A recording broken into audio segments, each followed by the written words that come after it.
हाँ dear student, तो आज हम नेक्स्ट लेक्चर करने जा रहे हैं। ठीक है, लेक्चर नंबर 37 हिंदी मीडियम में। ठीक है, लेक्चर नंबर 37।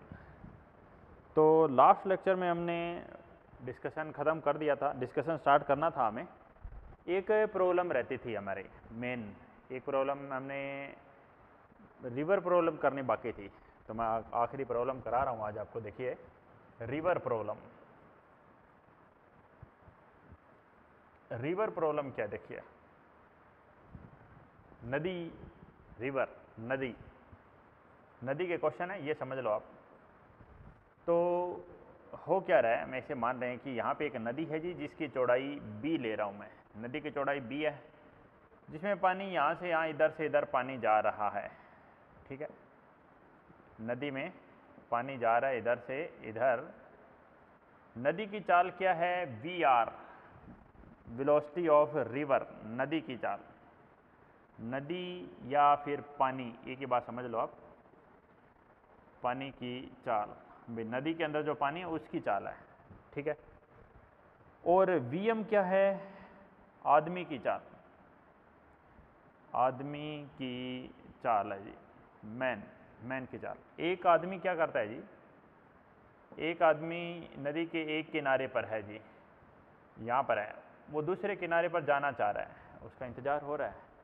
आदमी एक किनारे से दूसरे किनारे पर जाना चाह रहा है, बीच में रास्ता, बीच में बाधा आ रही है नदी की, तो क्या करेगा, छलांग लगाएगा, पानी में तैर के जाएगा। तो आदमी क्या करता है, अगर इसके दो रास्ते हैं, आदमी या तो वो सीधा जा सकता है जी, भाई सीधा यहाँ छलांग लगा दे, यहाँ पहुँच जाए, या ऐसा हो सकता है कि आदमी इधर एक VM चाल से कूद जाए, किसी कोण थीटा पर, आदमी किसी कोण थीटा पर VM चाल से कूद जाता है, कूद गया जी। तो VM के दो घटक आएंगे जी, कौन कौन से दो घटक आएंगे, एक घटक तो आएगा जी इधर VM साइन थीटा, और एक घटक आएगा जी इधर VM कोस थीटा। ठीक है, VM sine theta, VM cos theta, और इधर नदी के पानी की चाल है जो कि क्या है बताओ, VR है। ठीक है, तो सबसे पहले जी नदी पार करने की शर्त, नदी पार करने की शर्त, तो नदी पार करने की क्या शर्त है भाई, VM साइन थीटा और VR दो है, तो हम ऐसा बोल सकते हैं जी कि VM साइन थीटा और VR ये दो है, तो साइन थीटा क्या होना चाहिए, साइन थीटा की वैल्यू आनी चाहिए जी VR/VM। ठीक है जी, आप ऐसे बोल सकते हैं जी, ऐसा भी निशान लगा सकते हैं, VM sine theta greater than equal to, तो हम ऐसा कह सकते हैं जी साइन थीटा वो ग्रेटर देन इक्वल टू आना चाहिए VR/VM से। ठीक है, दूसरी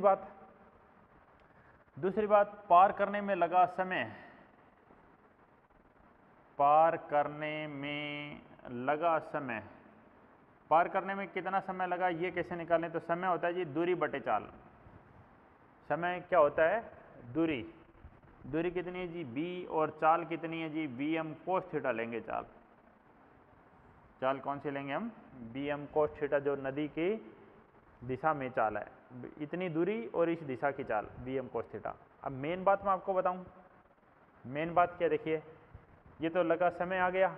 अब सबसे मेन बात ये कि अगर आप यहाँ इसको देखते हैं, इसको आप आगे बढ़ाएंगे तो ये इधर आगे आ जाएगा, तो ये क्या है, ये आ गया जी VM, इधर क्या है जी VR। हमें यही तो चाल तो ली थी हमने, इसी चाल को मैं V डैश बोल रहा हूँ, यही तो चाल है जो V डैश चाल है हमारी। V डैश की जगह पिछली बार क्या था, VM कोस थीटा था, इस बार ये चाल क्या होगी, इसको आप ऐसे लिख सकते हो, दूरी बटे ये चाल कैसे निकालूँ, तो आप इसको ऐसे लिख दो, हाइपोटेनस का स्क्वायर, V डैश का स्क्वायर, VR का स्क्वायर। तो V डैश क्या होगा, V डैश होगा जी VM square minus VR square root under, और ये दोनों बराबर आएंगे जी, दोनों क्या आएंगे बराबर, तो T की वैल्यू क्या आएगी, B/VM कोस थीटा, B/रूट अंडर VM का स्क्वायर माइनस VR का square, VM square minus VR square, ये फार्मूला आ जाएगा जी। ये है नदी को पार करना। इसमें क्या लगेगा जी, न्यूनतम समय लगेगा, न्यूनतम दूरी लगेगी, न्यूनतम दूरी तय करके नदी पार करना। उसके ये दो फार्मूले हैं जी, ये दोनों फार्मूले आपको याद रखने हैं, वेरी इंपॉर्टेंट। न्यूनतम दूरी तय करके, इधर क्यों कूदा ये, क्योंकि ये इधर कूदा, पानी इसको यहाँ ले जाएगा, ये यहाँ ऐसे ऐसे करके यहाँ आ जाएगा। अब ये तो था पहला केस, न्यूनतम दूरी तय करके नदी पार करना। अब इसमें दूसरा केस भी है। दूसरा केस कौन सा है, देखिए, न्यूनतम समय में नदी पार करना। भाई न्यूनतम समय, कम से कम समय में नदी पार करना है, तो कम से कम समय में नदी पार करना है तो समय क्या हो गया, दूरी बटे चाल। दूरी b है, चाल जो ये था फार्मूला Vm cos थीटा। अब ये समय, इसको आपको न्यूनतम करना चाहते हो, इसको आप न्यूनतम करना चाहते हो तो इसको आपको अधिकतम करना पड़ेगा, यानी cos थीटा की ज़्यादा से ज़्यादा वैल्यू पुट करनी पड़ेगी, कितनी, 1। तो ये आ गया जी न्यूनतम समय, ये कम से कम समय आया है। ठीक है, आप इसको ऐसे देख सकते हो, कैसे, सुनो, इसमें क्या हो रहा है जी, इसमें आदमी यहाँ से कूद रहा है जी, और आदमी 0 डिग्री पर कूद रहा है। 0 डिग्री यानी थीटा, उसको Vm को ऊपर करो वो सीधा कूद जाएगा, यानी Vm इधर है जी, आदमी इधर कूद गया जी, इधर, क्या यहाँ पहुँच पाएगा वो, नहीं, वो यहाँ आ जाएगा जी। कितनी दूरी पर आया, इसको बोलते हैं d से दर्शाते हैं जी दूरी को। आदमी को पानी अपने साथ यहाँ ले आया और फिर आदमी यहाँ से उठकर भाग के यहाँ आ जाएगा। ठीक है, तो ये दूरी कितनी आई, ये दूरी आई जी चाल गुणा समय, चाल गुणा समय। समय तो ठीक है b/Vm, ये किसकी चाल है बताओ, पानी की चाल है ये Vr। क्यों, क्योंकि आदमी यहाँ नहीं आना चाह रहा था, आदमी यहाँ नहीं आना चाह रहा था, पानी उसको यहाँ लेके आया, कितना आगे ले आया, वो दूरी है जी d। ठीक है, तो इसी के साथ मैं आपको कहूँ कि हमारी 1V में गति है वो ख़त्म हो गई है जी, थ्योरी वाइज भी। अब इसके क्वेश्चन हम करने जा रहे हैं। ठीक है, तो मैं स्टेज 1 मॉड्यूल खोल लीजिए, स्टेज 1 से हम स्टार्ट करेंगे इसके क्वेश्चन।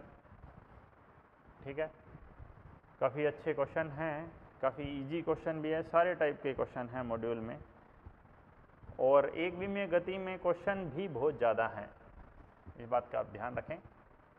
तो हमें क्वेश्चन करने ही करने हैं सारे, तो देख लीजिए, स्टार्ट करते हैं जी। तो मैं स्टार्ट करने जा रहा हूँ स्टेज 1 पेज नंबर 27 पर। स्टेज 1 पेज 27 पर क्वेश्चन नंबर 1। क्वेश्चन है कि एक वस्तु 4 मीटर पूर्व में 3 मीटर पश्चिम में चलती है तो दूरी और विस्थापन, दूरी और विस्थापन तो आएगा जी, 4 और 3, 4 और 3 ऐसे चलती है, 4 पूर्व में 3 उत्तर में, तो ये आ जाएगा जी विस्थापन, 4 का स्क्वायर और 3 का स्क्वायर, 16 और 9 25 का रूट 5, दूरी क्या, 4 + 3 7। ठीक है, क्वेश्चन 2, विस्थापन का परिमाण दिए हुए समय अंतराल में चली हुई दूरी के बराबर होता है।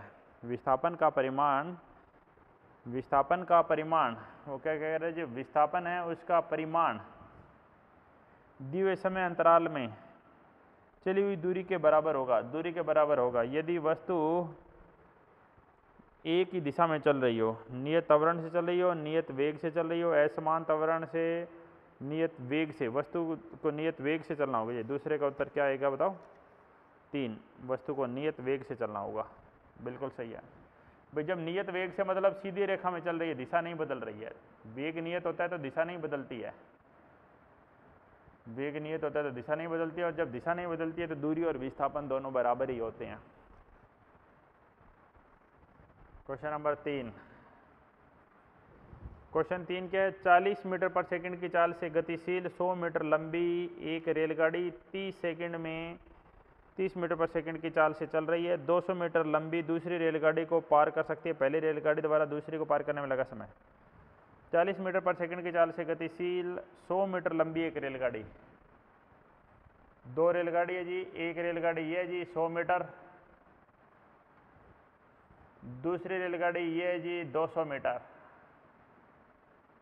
एक रेलगाड़ी चल रही है जी 40 से, दूसरी चल रही है जी 30 से।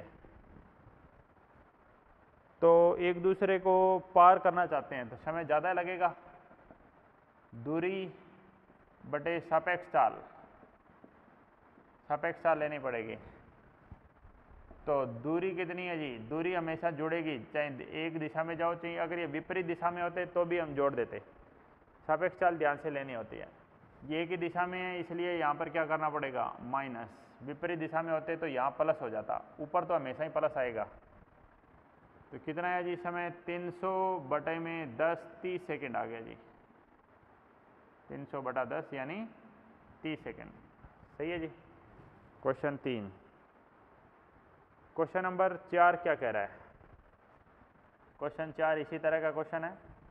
देखो क्वेश्चन 4 में एक आदमी यहाँ से यहाँ चलता है और 11 मीटर दूरी पर एक कुआं बता रहे हैं। 11 मीटर दूरी पर एक खाई है। एक शराबी सीधी सड़क पर चल रहा है, 5 कदम आगे चलता है, 3 कदम पीछे, इस प्रकार चलता है। प्रत्येक कदम में लगा समय 1 सेकंड और उसकी दूरी भी 1 मीटर है। चलने के प्रारंभ में 11 मीटर दूर एक गड्ढा है। शराबी उस गड्ढे में कितने समय बाद गिरेगा? तो देखो यहाँ पे आप साथ साथ समय लिखते जाना। यहाँ बोल देता हूँ, साथ साथ हम समय लिख रहे हैं। पहले चला जी, आगे चला जी 5 मीटर, ठीक है जी, 5 सेकंड लग गए। पीछे चला जी 3 मीटर, 3 सेकंड लग गए। अब वो यहाँ पर है, कितनी दूरी पर है बताओ? 5 माइनस 3 कितनी दूरी पर है? 2 मीटर दूरी पर है। 2 मीटर दूरी पे है। अब क्या हुआ जी, अब वो यहाँ से आगे चला जी 5 पे, 5 पे चला तो 2 और 5 कितने पे? 5 पे चला, 5 समय ले लीजिए। 2 और 5 कितना हो गया जी? 7। अब वो 3 इधर चला जी वापस, 3 इधर चला तो अब वो कितना है जी? 2 और 5, 7 माइनस 3, ये दूरी कितनी है जी? ये दूरी 4 होगी जी। 4 मीटर दूरी पर बैठा है। 3 वापस चल लिया, 5 3 5 3 5 3 5 3, ये सेकंड में आ रहा है, ये मीटर में। अब वो फिर 5 चला जी, फिर 5 चला, 4 पे था, 5 चला, 4 और 5 9, 9 में से 3 वापस चल गया जी। 3 वापस चल गया यानी अब वो कितनी दूरी पर है बताओ? 4 और 5, 9 में से 3, 6 मीटर पे है जी।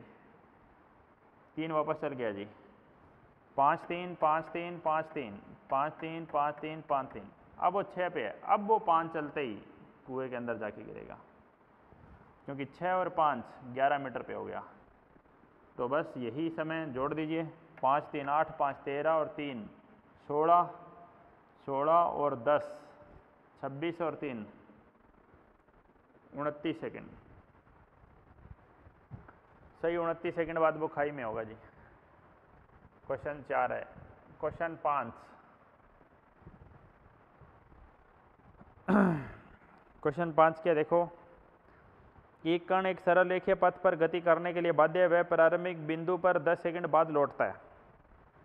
एक कण सरल रेखीय पथ पर गति करने के लिए बाध्य है, प्रारंभिक बिंदु पर 10 सेकंड बाद लौटता है। इस समय में कण द्वारा तय की गई कुल दूरी 30 मीटर है।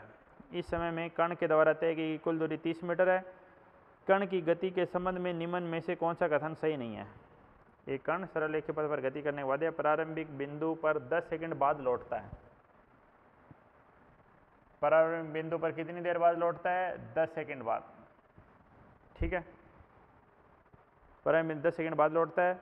इस समय में कण द्वारा तय की गई कुल दूरी 30 मीटर है, ठीक है जी। कण को गति के संबंध में कौन सा कथन सही है? कण का विस्थापन शून्य, बिल्कुल पहला ही आंसर हो गया जी। भाई जहाँ पे चला था कण वापस वहीं पे आ गया, तो विस्थापन क्या हो जाएगा? शून्य हो जाएगा। क्वेश्चन नंबर 6, विस्थापन ही शून्य होगा और कुछ न, तो वेग शून्य होगा, न विस्थापन 30 मीटर होगा, नए चाल सिर्फ, ठीक है। क्वेश्चन 6, गलत कथन को चुनना है जी। क्वेश्चन नंबर 6 कह रहे हैं गलत कथन बताइए। किसी कण का वेग शून्य होने का अर्थ यह नहीं है कि उसका त्वरण भी शून्य हो। बिल्कुल सही है, किसी कण का वेग शून्य हो तो जरूर नहीं उसका त्वरण शून्य हो, क्योंकि उच्चतम बिंदु पर देखो, उच्चतम बिंदु पर यहाँ पर वेग तो शून्य होता है, लेकिन क्या यहाँ त्वरण शून्य होता है? नहीं। जब वस्तु को आप ऊपर फेंकते हो वस्तु वापस नीचे आती है। किसी वस्तु का त्वरण शून्य होने का अर्थ यह नहीं है कि उसका वेग भी शून्य हो। बिल्कुल। तीसरा, यदि किसी कण की चाल नियत हो तो त्वरण अवश्य शून्य होगा। जरूरी नहीं है जी, गलत है ये, तीसरा गलत हो गया। चाल नियत है, वर्तीय गति में घूम रहे हो, चाल तो नियत है।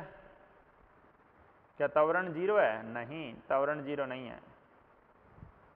वेग नियत हो तो त्वरण जीरो होता है, चाल नियत हो तो त्वरण जीरो नहीं होगा। तीसरा उत्तर है जी इसका।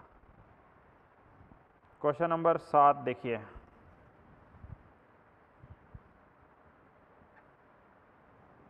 क्वेश्चन नंबर 7 क्या है? एक टेनिस की गेंद के त्वरण, वेग और विस्थापन पर विचार कीजिए जब वह जमीन पर गिरती है और वापस उछलती है, तो कौन सा कथन सही है? एक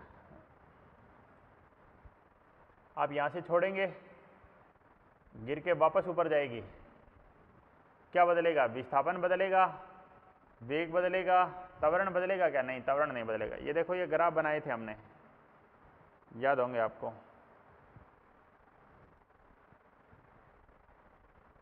त्वरण समय, विस्थापन समय, वेग समय, नीचे आ रहा है। पहले चाल बढ़ती है, पहले चाल बढ़ती है, फिर चाल घटती है, ऐसा ग्राफ आएगा।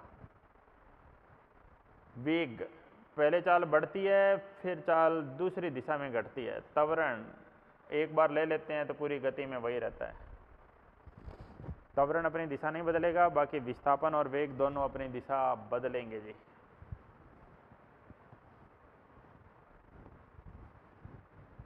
ठीक है, आगे बढ़ते हैं।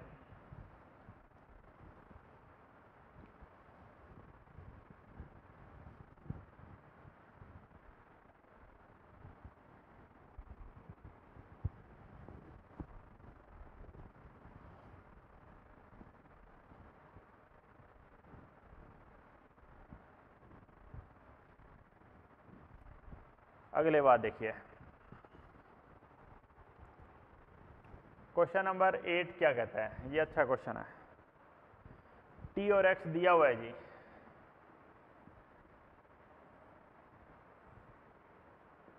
टी और एक्स दिया हुआ है, कितना कितना? 0 - 2, 1 0, 2 6,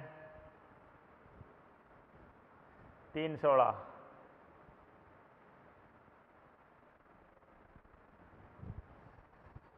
ठीक है। एक्स एक्स के अनुदिश गतिशील एक कण को निम्न स्थितियों दी गई है, तो आपको ये विचार करना है जी इसका त्वरण क्या है। आपको विचार क्या करना है? इसके त्वरण के बारे में। अगर त्वरण आ जाता है नियत तो होता है असमान। त्वरण नियत आ गया ना जी, ए का मान निकालना है। अगर ए का मान आ गया 0 मतलब त्वरण 0, त्वरण 0 मतलब वेग नियत। अगर त्वरण का मान आ जाता है 2 4 5 ऐसे, तो उसको बोलते हैं एक समान त्वरण। तो देखो त्वरण का मान कैसे आता है। देखो, जो ये बेसिक फार्मूला होता था s equal to u t plus half a t square, ये फार्मूला एग्जैक्ट में ये नहीं होता था। ये फार्मूला एग्जैक्ट ये होता था एस माइनस एस जीरो, ये फार्मूला होता है एग्जैक्ट। ये क्या है जी? एस जीरो, ये टी बराबर 0 समय पर दूरी, ये टी बराबर 0 समय की दूरी है। ठीक है। अब एस टी क्या है? एस टी किसी समय टी पर दूरी है, समय टी की दूरी। ठीक है। तो बात क्या है, सुनो।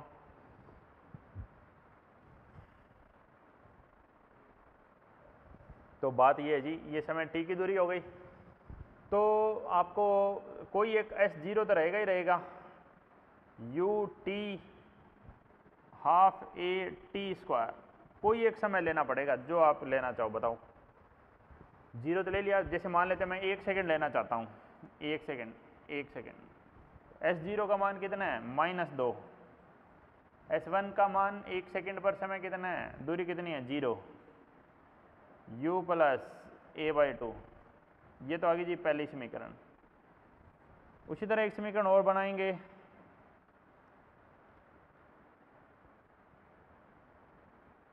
इस बार भी आप कोई समय ले सकते हो, जैसे पहले मैंने 1 सेकंड लिया, आप 2 ले लो, 3 ले लो, कोई ले लो जो आपका मन करे, आंसर जरूर आएगा। जैसे मैं 2 सेकंड ले लेता हूँ, S2 2 सेकंड ले लिया मैंने, तो S0 कितना? -2 और 2 सेकंड, 2 सेकंड पे कितना? 6। 2U 2 का स्क्वायर कितना? 4/2, 2a। तो कितना आया जी? 6 और 2 8, 8 बराबर 2U + 2a। आप इसको ऐसे लिख सकते हो, 4 बराबर U + a, समीकरण 2। ठीक है, अब समीकरण 1 और 2 को हल कर दो जी। पहली समीकरण है U + a/2 बराबर 2। दूसरी समीकरण है U + a बराबर 4। माइनस कर दो, कैंसल, a/2 - a/2 बराबर -2। त्वरण 4 आ गया जी। तो त्वरण 4 तो क्या है? नियत है भाई, त्वरण नियत है। तो इसको क्या बोलोगे? समान त्वरित गति। ये एक समान त्वरित गति आ गई। कौन सा आंसर होगा? एक समान त्वरित गति, बिल्कुल एक समान त्वरित गति पहला आंसर होना चाहिए। ठीक है जी, 8 का। 9 नंबर पे आ जाते हैं जी। क्वेश्चन नंबर 9 नंबर क्या? देखो, सरल रेखा के अनुदिश गतिशील एक वस्तु ने कुल दूरी का 1/3 भाग 4 मीटर पर सेकंड से तय करता है। कुल दूरी है, मान लिया S है जी कुल दूरी, और इसका 1/3 भाग ये है जी S/3। कुल दूरी का 1/3 भाग है वो 4 मीटर पर सेकंड से चलता है। ठीक है जी। शेष दूरी आधे समय तक 2 मीटर और आधे समय तक 6। बची हुई दूरी है वो 2 बराबर समय में तोड़ ली। 2 बराबर समय में 2 और 6, 2 और 6। ठीक है, तो संपूर्ण गति के दौरान निकालनी है। तो पहले तो यहाँ पर वो कितना आएगा? 2 और 6/2, 6 2 8/2 कितना आया जी? 4। जब यहाँ पर 4 है और यहाँ पर ही 4 है, मतलब चाल तो नियत हो गई जी, एक समान होगी। तो जब चाल एक समान होती है तो वही औसत चाल होती है भाई। 4 4 बराबर आ गई ना, सीधा ही कर दो। 10 नंबर, 10 नंबर क्या करें? एक एथलीट r त्रिज्या के वर्ताकार पथ पर आधा चक्कर पूरा करता है तो विस्थापन कितना होता है? 2r। विस्थापन 2r और दूरी कितनी होती है आधे चक्कर में? πr। 11 नंबर देखो,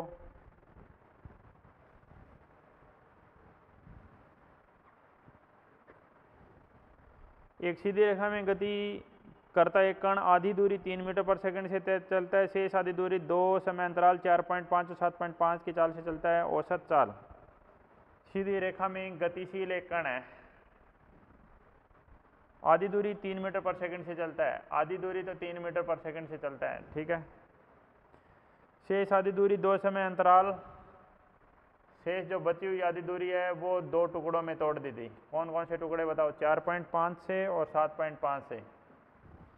और दोनों में क्या है? समय बराबर है। ठीक है, जब समय बराबर, ये दूरी बराबर है, यहाँ पर क्या होगा जी?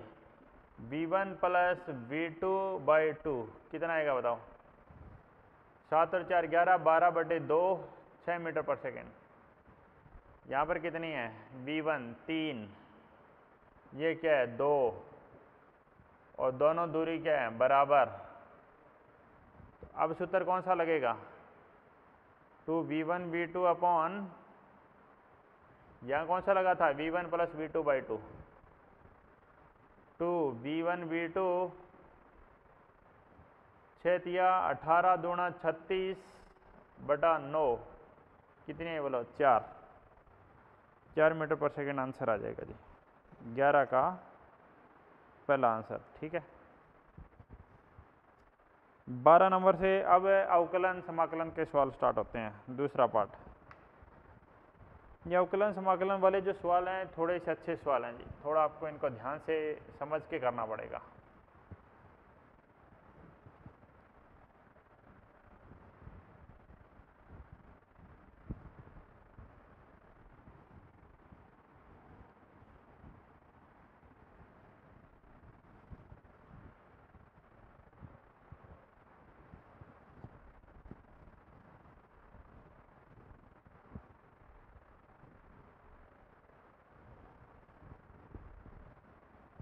देखिए क्वेश्चन नंबर 12 क्या कहता है।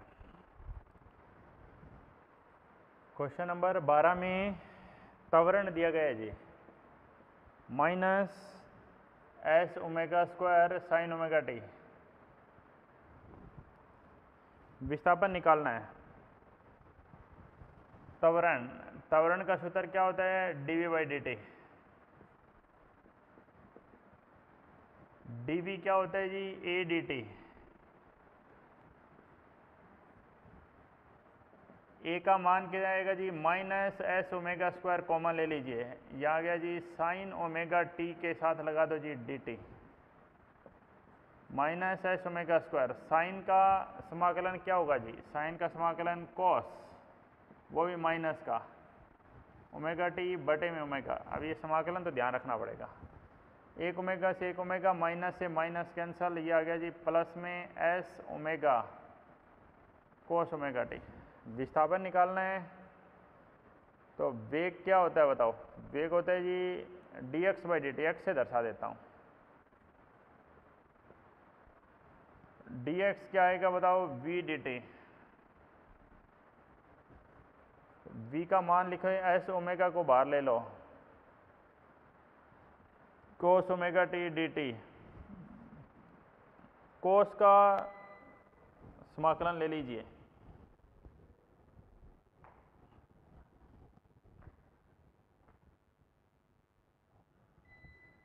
कोस है, कोस थीटा है, उसका हम समाकलन ले लेंगे।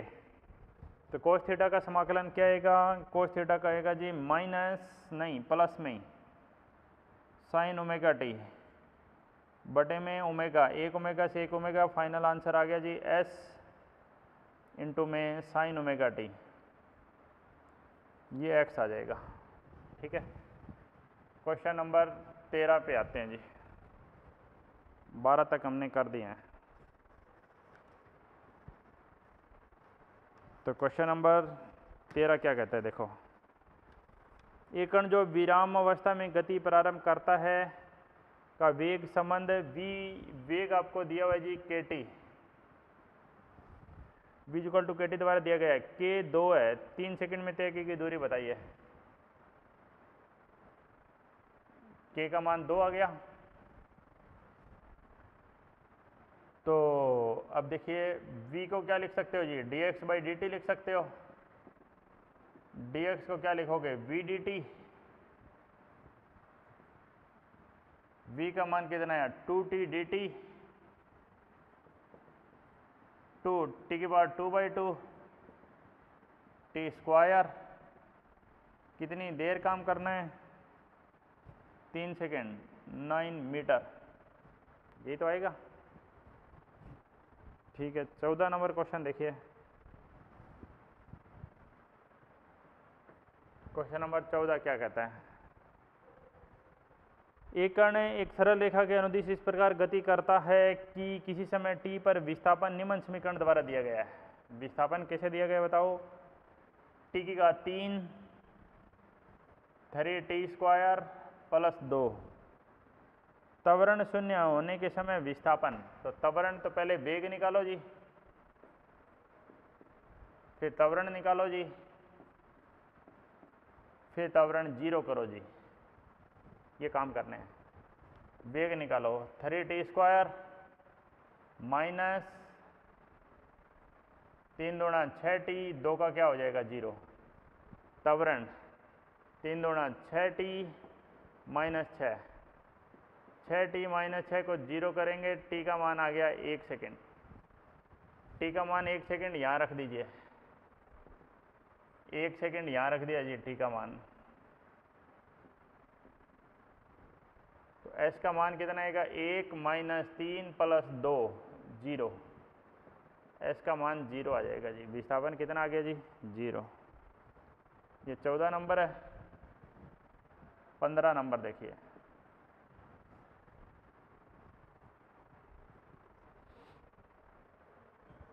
पंद्रह नंबर क्या कहता है देखो।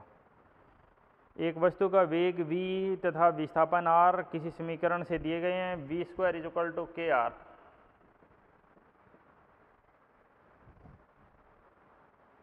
एक सेकंड पश्चात वेग क्या होगा? यदि एक सेकंड बाद वेग निकालना है तो फार्मूला यह लगाना पड़ेगा, v = u + at।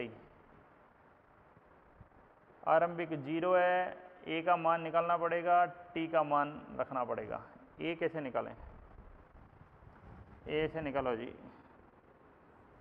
r के सापेक्ष अवकलन करो।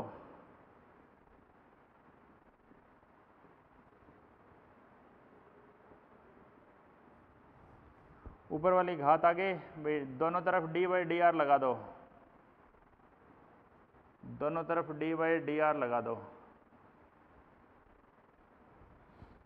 ऊपर वाली घात आगे, एक घात कम, पीछे क्या बचेगा dv/dr के, इधर भी क्या बचेगा dr/dr। dr/dr कैंसिल हो गया, ये आ गया जी k। v dv/dr क्या होता है जी? v dv/dr त्वरण होता है जी। तो यहाँ से त्वरण आया कितना जी? त्वरण आ गया जी k/2। तो क्या या v = एक ही जगह है k/2 और t की जगह 1, तो उत्तर k/2 आ गया जी। आप इसको ऐसे भी लिख सकते हो जी, k/2 × r⁻⁴, क्योंकि किसी घात 0 क्या होता है 1। तो कौन सा उत्तर आएगा देखो? उत्तर आएगा कौन सा? थर्ड उत्तर आएगा, 15 का 3। 15 तक क्वेश्चन हमने कर लिए हैं जी। आगे बढ़ जाते हैं, क्वेश्चन नंबर 16 पर आ जाइए।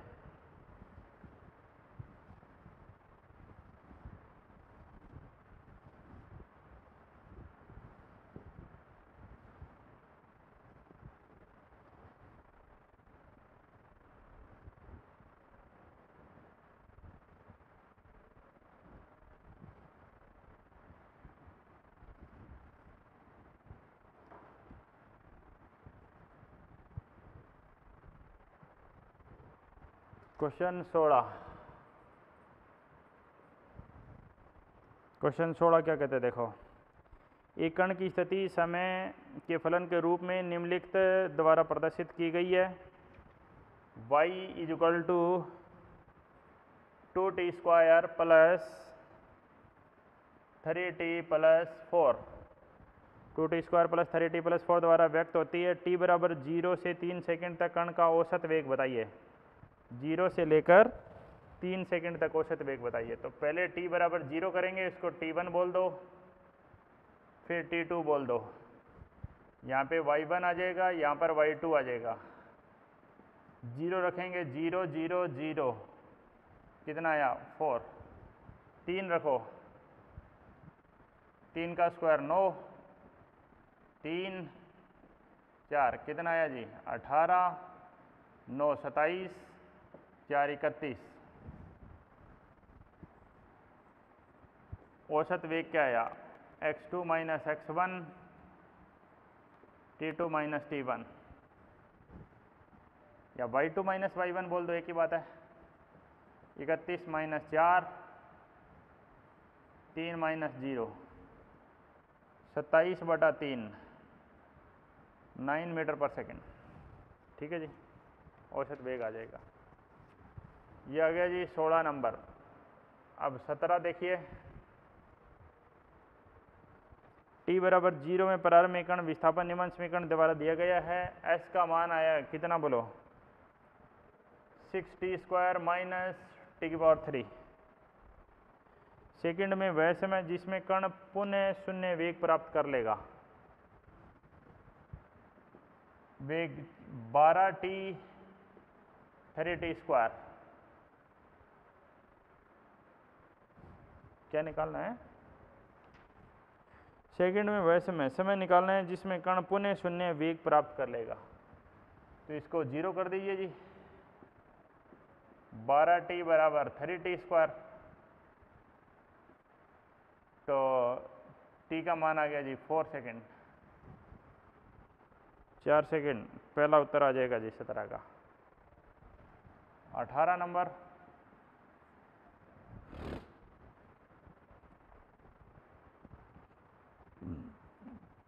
क्या कह रहे हैं? यदि किसी कण का वेग दिया गया है तो त्वरण बताइए।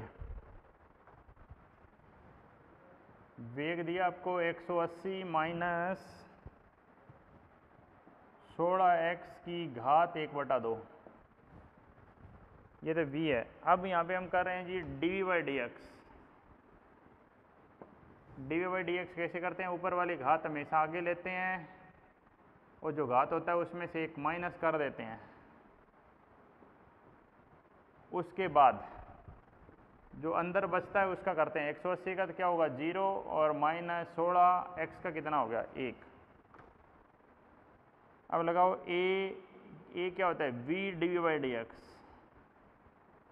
v कितना है जी 180 माइनस 16x की घात 1/2।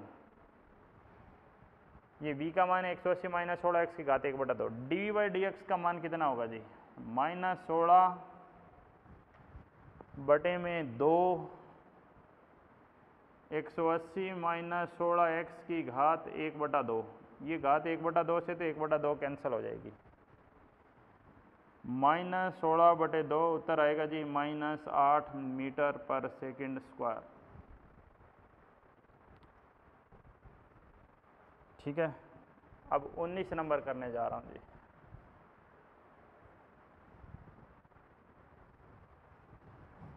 उन्नीस नंबर क्या कहता है देखो, दिया गया है t पर x विस्थापन PQR नियतांक के निम्न में से कौन सी समीकरण नियत अशून्य त्वरण को दर्शाती है? तो सभी निकाल के देखने पड़ेंगे जी। जैसे पहला है x का मान दिया जी pt की घात -1 qt की घात 2। पहले वेग निकालो, p ऊपर वाली घात आगे ले लो, एक घात कम कर दो 2t। त्वरण निकाल लो, p ऊपर वाली घात आगे ले लो, माइनस माइनस प्लस 2q और t का 1 हो जाएगा। क्या ये त्वरण है नियत है? नहीं, पहला आंसर नहीं हो सकता। ये समय पे निर्भर कर रहा है जी। जो समय पे निर्भर करे वो नियत नहीं होता है। दूसरा x बराबर qt। तो पहले तो वेग निकालिए, वेग क्या होगा qt का 1 हो गया dx/dt। त्वरण निकालिए dv/dt। तो ये तो नियत है, नियत का क्या होगा त्वरण क्या आ गया 0। क्या आपको त्वरण 0 चाहिए? नहीं, हमें नॉन जीरो त्वरण चाहिए। नॉन जीरो त्वरण चाहिए यानी दूसरा भी उत्तर नहीं है। नॉन जीरो होना चाहिए और समय पर निर्भर न करने वाला हो। तीसरा पार्ट x बराबर pt qt²। वेग आ गया जी dx/dt। t का हो गया जी 1, t² का हो गया जी 2t। वेग आ गया जी p प्लस में 2qt। वेग आ गया, वेग आ गया तो यहाँ से त्वरण आ जाएगा dv/dt। p का हो गया 0, 2q और t का हो गया जी 1। त्वरण क्या आया? त्वरण 2q आया। त्वरण क्या है? नियत है। और नियत त्वरण है तो हम बता सकते हैं कि वो एक समान गति है। एक समान गति है, नियत प्रभाव में गति है। ठीक है। तो ये त्वरण 2q आ गया, त्वरण 2q आ गया तो त्वरण क्या हो गया है जी? नियत हो गया है जी। ठीक है। तो ये क्वेश्चन नंबर 19 था। हमें त्वरण नियत ही लेना था और अशून्य लेना था। हमेशा इस चीज़ का हमें ध्यान रखना होता है कि कौन सा त्वरण है, नियत है। जो समय पर निर्भर नहीं करता हो वो त्वरण नियत होता है जी। दो त्वरण समय पर निर्भर करता है वो नियत नहीं होता है। और जब भी त्वरण शून्य आ जाए, शून्य त्वरण का मतलब नियत त्वरण नहीं है। त्वरण शून्य है तो त्वरण नियत नहीं है, वेग नियत है, क्योंकि जब त्वरण 0 होता है तो वेग नियत होता है।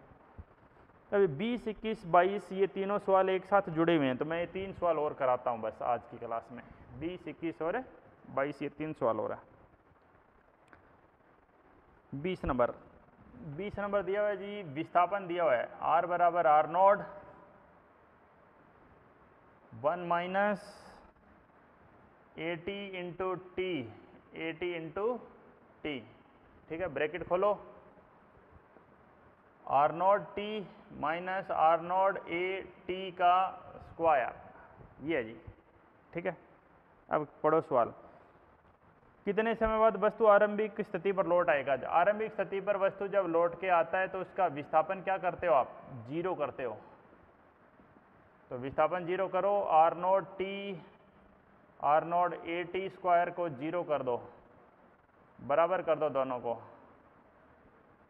एक टी से एक टी कट जाएगा, R नॉट से R नॉट 1 बराबर, ये पहले का आंसर आया जी 20 का पहला पार्ट जो है। 21 नंबर क्वेश्चन क्या कहता है देखो। कण का वेग क्या होगा जब वह प्रारंभिक बिंदु पर लौटता है? जब प्रारंभिक बिंदु पर लौटता है तो उसका वेग क्या होगा? वेग कैसे निकालोगे बताओ? dr/dt से निकालोगे। तो करो जी, R नॉट टी का हो गया जी 1, R not a t square का हो गया जी 2t, वेग आ गया जी R naught minus 2 R not A T, 2 R not A T का मान आया है। टी का मान कितना आया जी? क्या क्वेश्चन है? कण का वेग जब वो प्रारंभिक बिंदु पे, ये कौन सा समय है? ये वो समय जब विस्थापन 0 होता है। विस्थापन 0 का मतलब क्या है? मतलब है जी कण जहाँ से चला था वापस वहीं पर आ गया। टोटल ये समय जी, यहाँ से यहाँ तक का वापस समय, तो कितना है समय? 1/a, ए से A cancel, R naught minus 2 R naught कितना आया जी? माइनस R नॉट आया, ये वेग आ गया जी। 22 नंबर देखिए, 22 नंबर सवाल क्या देखो। प्रश्न 20 में प्रारंभिक बिंदु पर वापस लौटने में कण कितनी दूरी तय कर लेगा? भाई यहाँ से जाने की, यहाँ से आने की दूरी टोटल समय 1/a है। आप ये देखो, यहाँ से वापस यहाँ का 1/a, यानी 1/2a ये होगा और 1/2a ये होगा, तभी तो टोटल समय 1/a है। दोनों को जोड़ोगे 1/2a 1/2a 1/a ही होगा। तो पहले ये दूरी निकाल लो जी इधर की, और फिर उसमें दुगना कर देंगे। यहाँ पर वेग 0 हो रही होगी, ठीक है। तो अब देखिए, इसको x1 बोल देता हूँ मैं।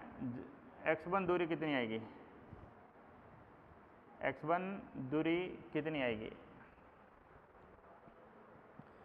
पर लौटने में कण कितनी दूरी तय कर लेगा? तो दूरी निकालो, कैसे निकालें? v square minus u square is equal to 2as, ठीक है। अंतिम वेग 0, आरंभिक वेग निकाल लेते हैं। आरंभिक वेग कैसे निकालते हैं जी? आरंभिक वेग, वेग क्या आया था बताओ? ये था जी वेग, ये वेग है। इसमें t बराबर 0 पे करोगे तो आरंभिक वेग मिलेगा, कितना आएगा? R नॉट माइनस 0, तो आरंभिक वेग कितना आया जी? आरंभिक वेग R नॉट आ गया जी, आरंभिक वेग आ गया R नॉट 2a। त्वरण क्या था? तो a को a ले लो, s x1 ले लेता हूँ, ठीक है। तो x1 का मान आ गया जी कितना? R nought square upon 2a। अब a का मान आर नोट का स्क्वायर अपॉन 2a, तो आपको ये निकाल लेते ना, दूरी ऐसे निकाल लेते, देखो इससे दूरी निकालते हैं। दूरी कैसे निकालते, देखो you t plus half a t square ये लगा दो, क्योंकि समय है आपके पास। u आरंभिक वेग कितना, आर नोट, समय t, हाफ ए टी का स्क्वायर, t का मान कितना रखना है, 1/2a, 1/2a, आर नोट बटा 2a, 4, 2 का स्क्वायर कितना, 2 का स्क्वायर 4, दूना 8, ए स्क्वायर, एक ए से एक ए कट गया, लघुत्तम कितना आया, 8 है। यहाँ पर कितना आएगा बताओ, 4। ये कौन सा समय है, ये समय यहाँ से यहाँ तक जाने का समय है। तो आरंभिक चाल होती है जब समय को 0 करोगे, हाफ ए टी स्क्वायर, ए से ए कैंसिल हो जाएगा, ठीक है।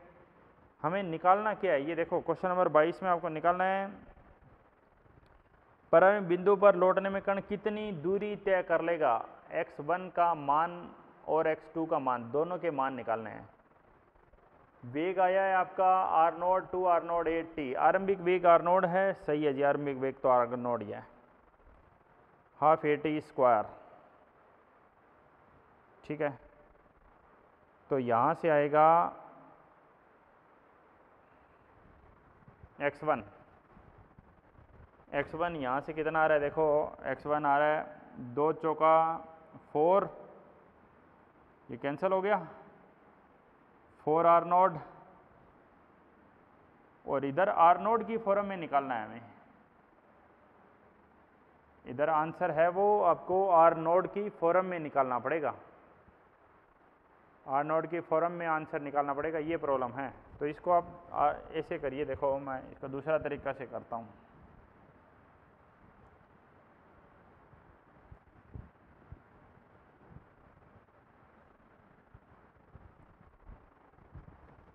क्वेश्चन नंबर 22,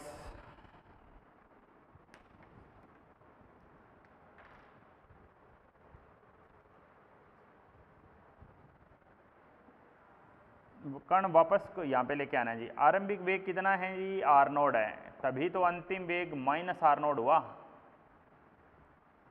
कि नहीं बताओ। यहाँ पर वेग क्या हुआ जी, 0, ठीक है।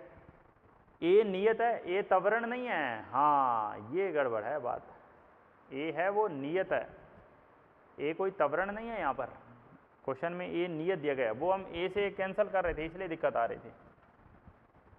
तो यहाँ से यहाँ आपको दूरी निकालनी है जी, ये x1 दूरी है, ये x2 दूरी है, x1 x2 दोनों दूरी निकालनी है। यहाँ से आप त्वरण निकाल लेते तो और ही बढ़िया हो जाता भाई, ये वेग है, ये वेग है, यहाँ से आप त्वरण निकाल लो तभी सवाल होगा जी। त्वरण क्या होगा जी, dv/dt, अब हो जाएगा बस।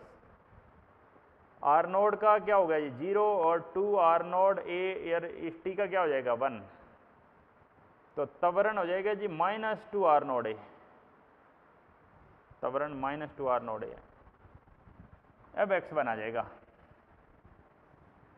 v square minus u square equal to 2ax1, ये लगा सकते हो। x1 क्या आएगा जी, x1 ऐसे आएगा, देखो v square minus u square equal to 2ax1, a त्वरण है, इस ए और इस ए में फर्क समझना। अंतिम वेग 0, आरंभिक है जी आर नोड स्क्वायर 2, त्वरण कितना -2 आर नोड ए x1, ठीक है। एक आर नोड से एक आर नोड कट गया, x1 का मान आ गया जी, माइनस से माइनस कट गया, आर नोड अपॉन 4 है। ये त्वरण नहीं है, ध्यान रखना, ये नियत है, ये x1 है। जितनी दूरी जाने की उतनी आने की, तो कुल दूरी x1 x2 दोनों बराबर ही है,